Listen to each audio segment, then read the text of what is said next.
अस्सलामुअलैकुम दोस्तों, welcome back to our channel find Urdu. आज हम एक अहम वर्ड डिसीज़्ड के बारे में बात कर रहे हैं। इसका उर्दू में मतलब और इस्तेमाल क्या होता है, चलिए जानने की कोशिश करते हैं। डिसीज़्ड का मतलब होता है वो शख्स जो इस दुनिया से वफ़ात पा चुका है या जिनका इंतकाल हो चुका है।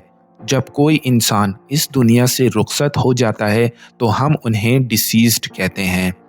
फॉर एग्ज़ाम्पल, अगर किसी की दादी या कोई करीबी शख्स का इंतकाल हो चुका है तो हम उनके लिए डिसीज़्ड वर्ड इस्तेमाल करते हैं, जिनकी याद हमेशा दिल में रहती है।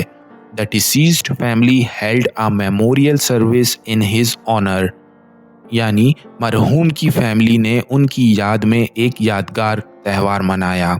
डिसीज़्ड वर्ड उस वक्त इस्तेमाल होता है जब हम किसी की मौत के बारे में बात करते हैं या उनकी याद में कोई तकरीर या इकरार करते हैं। In our society, respect is paid to the memory of the deceased. हमारे मुआशरे में डिसीज़्ड या मरे हुए लोगों की यादगार की इज्जत की जाती है। तो ये था डिसीज़्ड वर्ड का मतलब और उसके उर्दू में इस्तेमाल का एक छोटा सा ओवरव्यू। उम्मीद है आपको ये इन्फॉर्मेशन और डिसीज़्ड वर्ड का मतलब समझ में आ गया होगा। मिलते हैं अगली वीडियो में। शुक्रिया।